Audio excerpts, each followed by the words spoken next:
We do have a lot missing this morning, but let me go through the list right quick and tell you where many of them are. Alan and Diane are with grandchildren in Montana. They're still there, but they'll be coming back this week.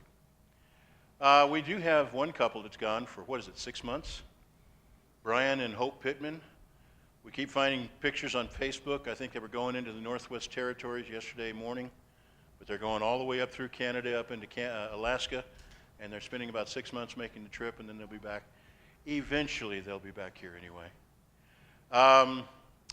Sean and Susan are in Nebraska. I think Sean's family is in Nebraska, and they go there every year whenever they can. And we have 2 elders that decided it wasn't hot enough here, so one of them went to Roswell and the other one went to Carlsbad. And I guarantee it's going to be hotter there than it is here. But anyway, that was Junior and Monty, and they're down there with family as well. So we've got a lot of family that's missing this morning, but they're out doing things that we expect them to do, and that's to see family. And no problem with that at all. This morning, I was asked to give a lesson on heaven, and you'll notice that I missed somehow in the process of doing so. So I promised what I'll do is I'll do a 2-lesson program, today's and then next Sundays, and next Sundays will be on heaven. But this one is not going to be, can you guess what this one's on? Just guessing, right? Okay. All right. Well, the subject matter this morning is the subject we have concerning questions all of us have. Now, everybody has questions. Sometimes they start when we're real young. For example, a pet dies. What do we ask our mommy and daddy when the pet dies? What happened to them? Where did they go? What's going on? And what do our parents tell us? Well, we'll get to that in a minute. Maybe it's when a family member dies. Did you have a grandma or grandpa die when you were young? I mean, when you're still a child. Did you have a family member die? Some of us did. Not all of us, but some of us did. Maybe it's when we face our own death. We do come to the realization that someday we will die, won't we? And we ask questions, what's going to happen? And we don't always have the answer. I do remember one in particular when a family member died. My father, a preacher of some 35 years at the time that Mama died, he confessed to me, and I was a preacher myself at that point in time, so he confessed to me, he says, you know, I went back through every scripture on the subject I could find. Now, I already knew the answers. I'd been through them over and over again. I'd preached them over and over again. I thought I knew what to expect when we die. But when Mama died, that made a difference. And it does to us, doesn't it? When somebody important to us passes on, we want to make sure. Well, some of these things we do is we often use platitudes. You know what a platitude is, right? It's a lie in the form of the truth. Okay, never mind. Maybe that's not quite what a platitude is. But it's a way of saying something without really necessarily getting technical in the details. Does that sound right? Okay. He's gone to heaven. Where did Ruff go? We don't name our kids Ruff. We name our dogs Ruff, right? Okay, just making sure we're clear. Where did Ruff go? Well, he's in heaven now. Really? We'll get to that in a minute. How about he's with God? That's a common thing we tell him. What happened to so-and-so? Well, he's with God now. Maybe he's gone to his reward. We use that quite a bit in our adult vernacular. Or he's an angel in heaven now. That's one of my favorites. Now, I could have called this Nancy's sermon because she pestered me all week long with phrases that have bothered her for ages. And this is one of them. Well, they became an angel. When they died, they became an angel. Well, some of these people that became angels would have had to make quite a transition to go from where they were on earth to the angel that they're supposed to be in now. But anyway, think about it for a moment. These are stated to make us feel good, but do they really help when they're really wrong? What we want to do this morning is we want to look at the Bible and see what it teaches on the subject. What it teaches about hell, Sheol, Hades, and the grave, so we can dispel some of the confusion about what happens to the soul at the time of our physical death. This particular passage is going to help us with that. It'll also help us, though, with something else, and that's with the false doctrines that have cropped up. And I don't mean false sayings, I mean outright false teachings. Some people actually go so far as to say, for example, that when we die, our soul goes to sleep. We don't know anything at the time until the judgment and resurrection occurs. We just go to sleep and that's it. Another thing that's done is the eradication of the soul. That's where the soul is actually dispensed with. We have a soul while we live here on earth, but the soul goes back to God, and it doesn't have any consciousness, it doesn't have any awareness, has no particular existence between the time we die and the time of the resurrection. Another doctrine is the universal reconciliation of all mankind. Now this is my favorite because if I had a choice, this is what I would choose. Does that sound a little honey? See if that helps a little bit. Everybody's going to be saved anyway. How many of you like that doctrine?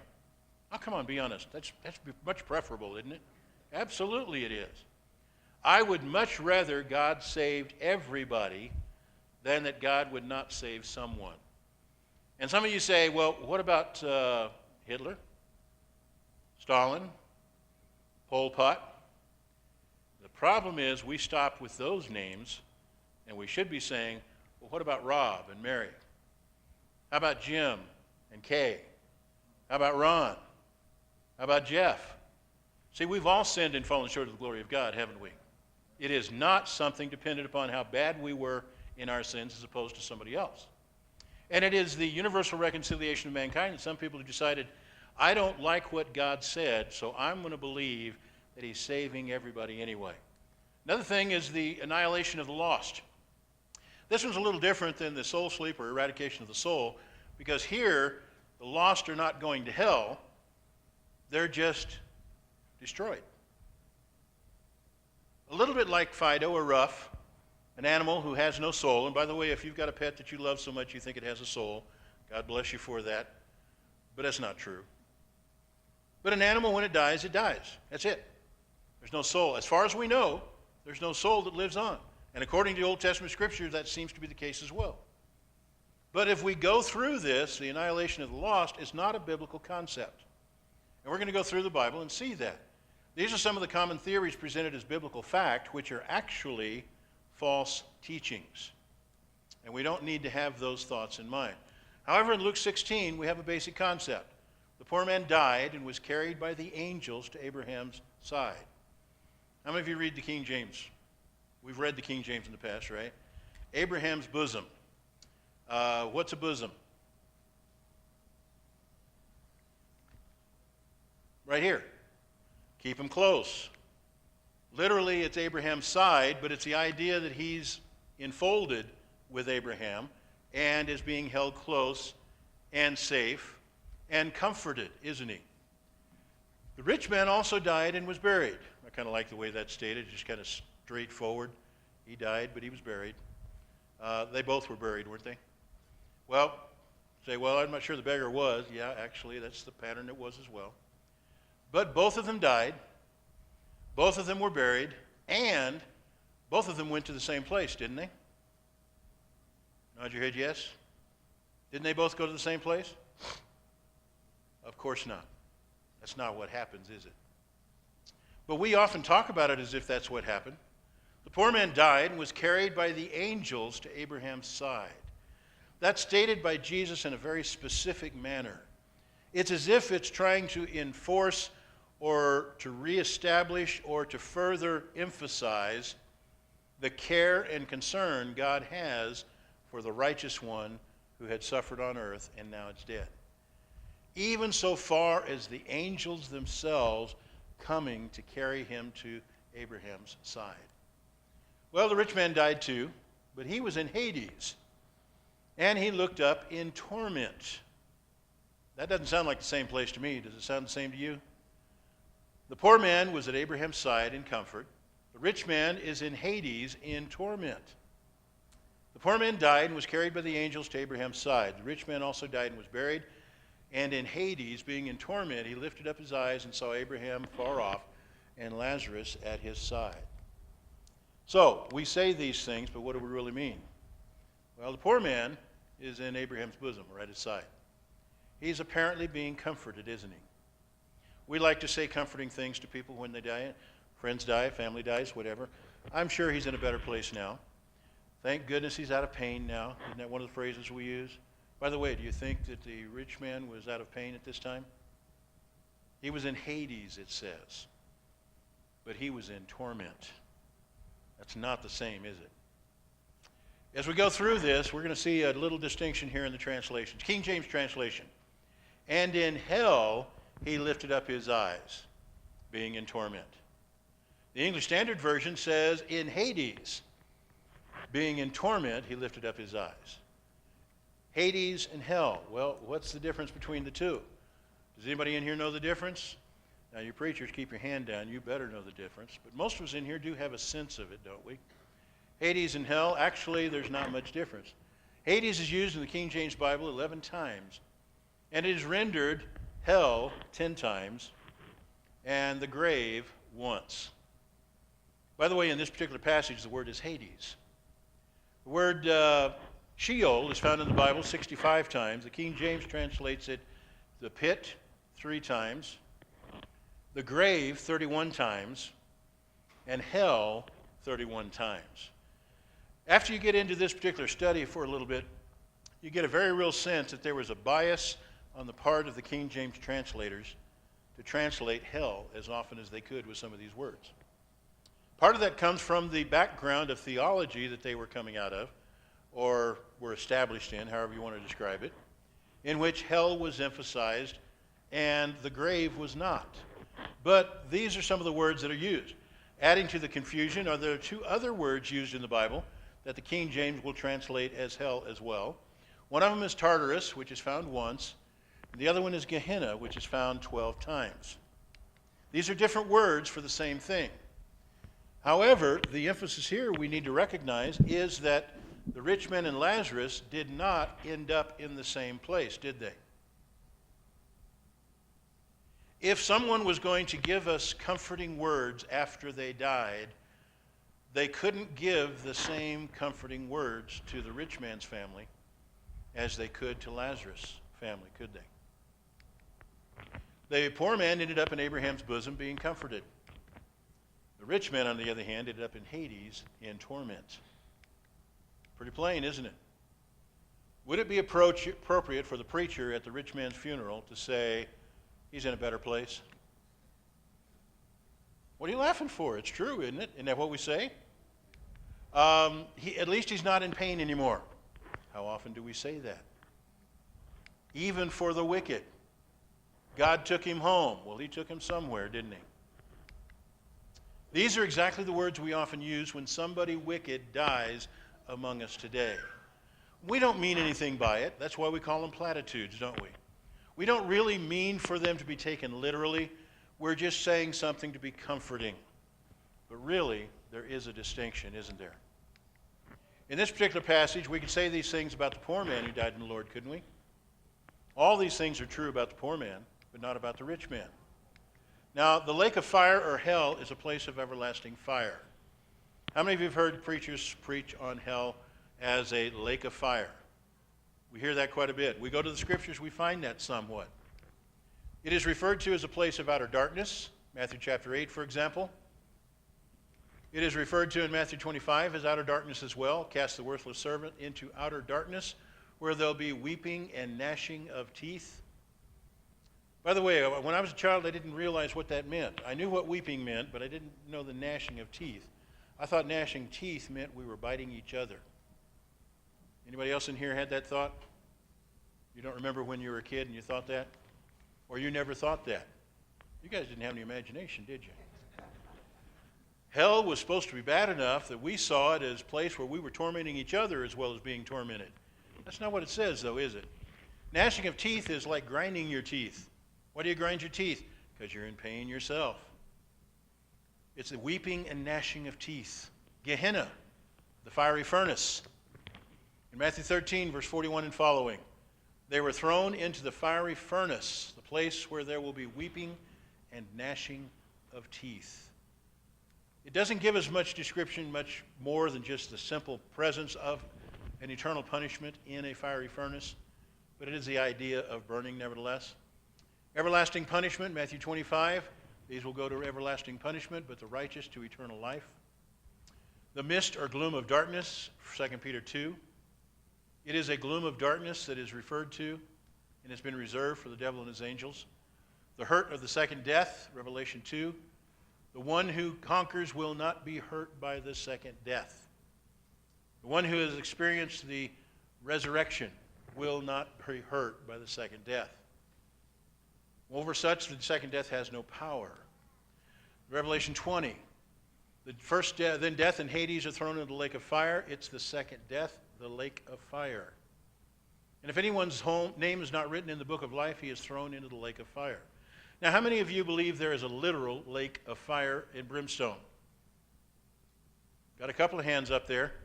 I'm not going to say that you're wrong, but by the way, that's not really what the point of this statement is. The statement is concerning punishment.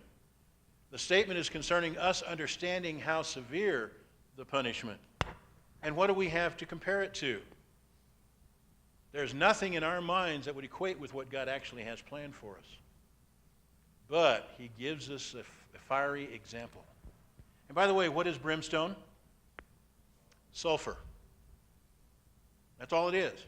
I remember being so surprised when I found out that's what it was, because I'd been playing with a chemistry set on my mother's kitchen table for several years at that point. And one of the most fun things to do is take a little sulfur, put it in a spoon, put it over the burner, and have it stink up the house with that burnt, rotten egg smell. You got it? Yeah, you guys know what I'm talking about. How would you like to live eternally where there's that burning sulfur smell in your nostrils? This is just one way of amplifying the imagery of the punishment, isn't it? Is there a literal lake of fire? I don't know. If there is, fine. But the fact is, it's going to be a horrible place, isn't it? The lake that burns with fire and sulfur, which is the second death, Revelation 21.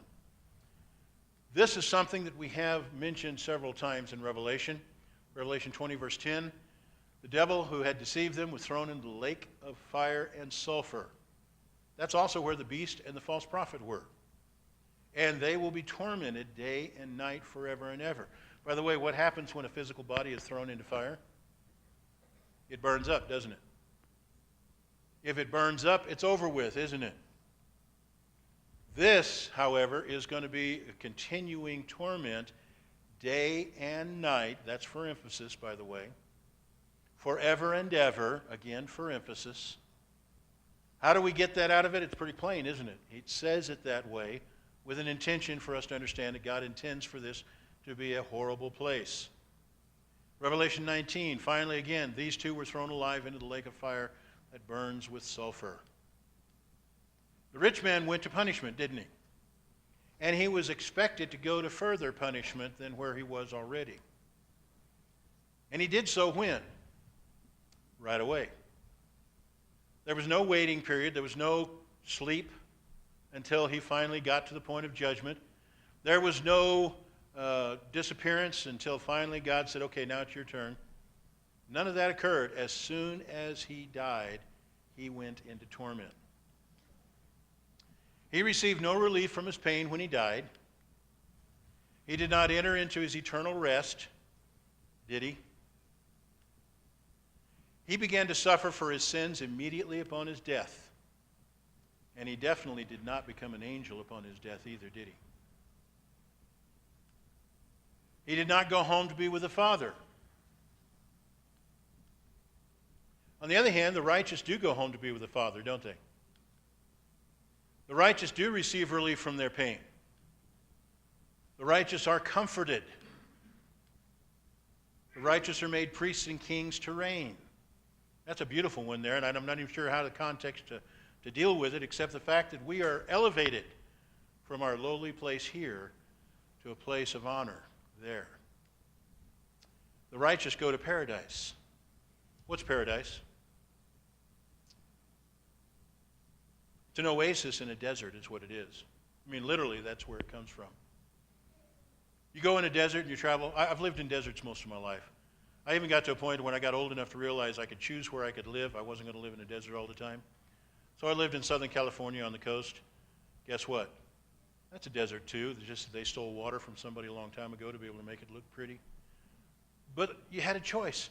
But the fact is, paradise is like an oasis in this waterless desert. It looks beautiful, doesn't it? Have you seen pictures of some of the oases in the Sahara? They're not all that pretty, are they? They got a little green, maybe a tree or two, and a little bit of grass. But it's surrounded by all this desert. and it's really kind of ugly looking where it is, then why do we think paradise is so great? Because it's in the midst of a desert, a waterless place. It is a precious, life-giving place. It is a beautiful, glorious, refreshing place. But even beyond that, paradise goes back to Eden, doesn't it? It goes back to the creation when God created a garden on the earth for man to live in. A garden that is referred to often as a paradise, as a beautiful place of perfectness, plenty of food to eat, fruit trees that are blossoming and bearing fruit year-round, plenty of things to eat and enjoy, and lots of refreshing water. There were 4 rivers that went through the Garden of Eden. Did you remember that? It wasn't just the Tigris and Euphrates. There were 2 others as well. There was plenty of water. It was not a desert. But the righteous go to paradise. But the righteous don't become angels either, do they? Mommy and Daddy became angels when they died. No, they didn't. The grave is a place where the physical remains of those who have died are deposited. That is a period at the end of that sentence. Everybody understand that? Everybody agrees? It can be a hole in the ground, such as in a graveyard. It can be a cave. This is one that's simulating the cave that Jesus was put into. It can be a vault. And if you can't see that very well, those are little individual vaults all the way down through there. And it can be a mausoleum or some other place where bodies are interred. By the way, you see the word interment there? I actually was going to change that when I put this up, and I said, I better look this up. You know, we use the word internment almost interchangeably with interment. They're not the same word. The Japanese in America were interned in World War II in internment camps. They weren't put in the grave. They weren't interments, they were internments. It's that kind of a thing. We're talking about the difference between the two. But anyway, we have different places we put the body, don't we? But it's just a grave. The soul and spirit, however, depart the body at the point of death. Ecclesiastes actually says that the spirit returns to God, he gave it, and the body returns to the earth, to the dust. There's no consciousness of life on earth in the grave. That doesn't mean there's no consciousness. Remember, the rich man looked up and saw Abraham and saw the poor man next to Abraham. He recognized them. He saw them. There was consciousness, wasn't there? He asked that his brothers be warned about this. There is consciousness at that point then, isn't there? However, there's no consciousness of life on earth. And that basically means that Mommy's not looking down from heaven at us. You say, well, that sounds kind of flip for you to say that. Well, I've got a sister who worries about that. Mama died, and she says, Mommy's looking down on me now. I said, hey, you know better than that. You were raised in the same family I was. But sometimes we get these ideas in our mind, and we get stuck with them, don't we? Mommy's looking down on us now. Mommy doesn't care now. Now, that may be sounding harsh, but the fact is she's got something much better to deal with right now than whether or not we're being perfect or not. Mommy's job is done. Her job was while she was still alive. Now it's over with. She gets to rest, doesn't she? But she has consciousness. But she's not an angel in heaven looking down on us either. The grave is a place of corruption, however. It's a place of corruption that serves to point out man's need of a Savior. The soul of man lives on after physical death and remains conscious, but it doesn't. How many of you guys are afraid of graveyards? Oh, come on, be honest. Okay, spooky, aren't they? You afraid a ghost is going to get up and grab you? You are? Young preacher over here. We need to work on him, guys, okay? You got that from your mommy, though, right? Yeah, your mommy's superstitious. Okay, all right. The idea of ghosts living in graveyards, no. That's not what this is about, is it? The unsaved go to Sheol, or Hades, to await their resurrection unto condemnation. They have already been judged. They're just waiting for sentencing, basically, is what it's boiled down to. So they go to a place called Sheol, or a place called Hades. Sheol is the Old Testament Hebrew. Hades is the Greek in the New Testament. The redeemed go to paradise, which is also referred to as Hades, to await their resurrection unto life. Someone says, well, what about the thief on the cross? Jesus said, this day you'll be with me in paradise. I don't know beyond what it says right there. Somebody says, well, he wasn't baptized. Well, first of all, this is before Christ died and was resurrected, so this has nothing to do with baptism anyway. But I can better prove to you that he was baptized than you can prove that he wasn't, because it says all Judea was coming out to be baptized of John. You think some of these evil guys would not have gone and been baptized as well? Of course they would have.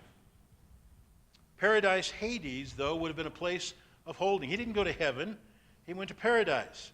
The expectation, though, is he went to paradise in Hades, and that meant he was expected to be judged to life when the time came as well. Beyond that, we can't really say anything. But that's what's expected. We're going to go to Sheol, Hades, if we're wicked. We're going to paradise, Hades, if we are righteous. James chapter 5, do not marvel at this, for an hour is coming when all who are in the tombs will hear his voice, and they will come out. Those who have done good to the resurrection of life, those who have done evil to the resurrection of judgment. Both will be resurrected, one to life, one to judgment. I don't know how well you can see this particular chart, but over here on the side is death. See on the left side there? We come in that left side from life, and we die. However, the righteous will go to Hades, hell, paradise. The unrighteous will go to Hades, hell, torment. And then we have a judgment seat. The judgment seat is right here. You see that? Who's sitting on the judgment seat? Somebody said Jesus is? Very good. We often will say God is, but that's Jesus that's sitting there, isn't it? Now, he's going to give that back to God. But the point is, the judgment will occur, and then we have heaven, and we have hell. Those are realities of what we're going to be going into. Do we understand it fully? No. Is this the only model that possibly could be used? It's the only one I know of in the Scriptures that can be used. Can we go in beyond that and actually claim certain other things? I become an angel when I die. No, I don't. The angels are a separate class of people. They're a separate class of beings. They existed before the creation of the world. They apparently existed in their form to serve God and only to serve God. We, on the other hand, were created by God here on earth for something else. We don't become angels. We become dead human beings whose soul lives on at the pleasure of the Lord. When we die, how we lived our lives determines what happens to us after death. The righteous will enter comfort and rest. The unrighteous will enter torment and will enter it right away. Both wait for the resurrection of the dead. Those who have done good to the resurrection of life, those who have done evil to the resurrection of judgment. But which will it be for you? Heaven or hell? That's really the only question that really we have to answer. If we make that choice here, and by the way, the choice to not make a choice is a choice, isn't it? If you don't choose heaven here, you're choosing hell here. And it's just automatic. God says you've got to choose me.